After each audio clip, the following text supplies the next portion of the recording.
রাত 2টা-3টা পর্যন্ত জেগে থাকেন, আপনার শরীরের ভেতরে এই মুহূর্তে কি হচ্ছে জানলে আর কোনোদিন রাত জাগবেন না। বিজ্ঞানীরা বলছেন রাত 10টা থেকে ভোর 6টা পর্যন্ত এটাই আপনার শরীরের মেরামতের সময়। আর আপনি যদি এই সময়ে জেগে থাকেন তাহলে আপনার শরীর নিজেকে ঠিক করতে পারে না। নাম্বার 1 হলো হার্টের ক্ষতি। মাত্র 6 ঘন্টার কম ঘুমে হার্ট অ্যাটাকের ঝুঁকি বাড়ে 48%। এটা গবেষণার তথ্য। নাম্বার 2 হলো মস্তিষ্ক দুর্বল হয়। ঘুমের সময় আপনার মস্তিষ্ক বিষাক্ত পদার্থগুলো পরিষ্কার করে। রাত জাগলে সেই বিষ জমতে থাকে। দীর্ঘদিন এভাবে চললে স্মৃতিশক্তি কমে যায়।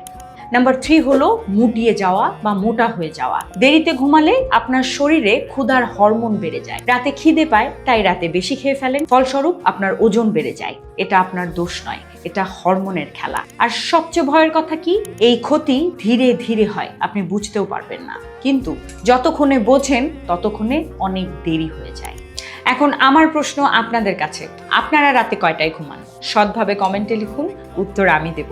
নিজেকে সুস্থ রাখতে চাইলে এক্ষুনি সাবস্ক্রাইব করুন। আমি পিঙ্কি ছেত্রী। ভালো থাকুন, সুস্থ থাকুন।